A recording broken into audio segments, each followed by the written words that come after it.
আসসালামু আলাইকুম বন্ধুরা, আপনারা সবাই আলহামদুলিল্লাহ ভালো আছেন, আমিও ভালো আছি। তো বন্ধুরা, এই ভিডিওতে আপনাদের আমি দেখাবো বিমানে কিছু ইকুইপমেন্ট।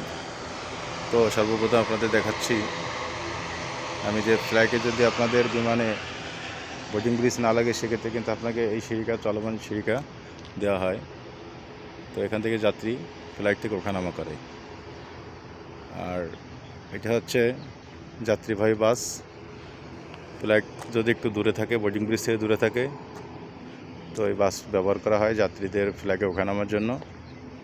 তারপরে এটা হচ্ছে হাইলোগার, ফ্লাইট থেকে বিভিন্ন ধরনের মালামাল ওঠানামা করার জন্য। এটা হচ্ছে পাওয়ার।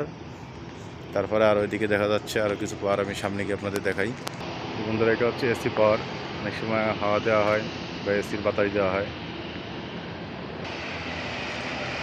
বন্ধুরা, পুরাতন পাওয়ার। এটা হচ্ছে কাস্ট, এখানে পানি দেওয়া হয়, ফ্ল্যাগের ভিতরে পানি দেওয়া হয়। এটা পুরাতন বাস। বন্ধুরা, এটা হচ্ছে ট্র্যাক্টর। এখানে ফ্লাইট থেকে ট্রলি এবং কন্টেনার প্লেট এনে যাত্রীদের ব্যাগেজগুলো আনে নেওয়া করা হয়। আর এখানে আরও কিছু ইকুইপমেন্ট আছে, আপনাদের আমি দেখাচ্ছি। এটা হচ্ছে পুশকার্ট। পুশকার্ট দিয়ে ফ্লাইটে এই টোবক দিয়ে ধাক্কা দেওয়া হয়, দেখেন। আর এটা হচ্ছে পাওয়ার, ছোটো পাওয়ারগুলো, রেল বাংলার এগুলো ছোটো পাওয়ার। তো বন্ধুরা, আপনাদের পরবর্তীতে আমি আরও কিছু ইকুইপমেন্ট দেখাবো। ভালো থাকবেন, সুস্থ থাকবেন। আল্লাহ হাফেজ। আসসালামু আলাইকুম।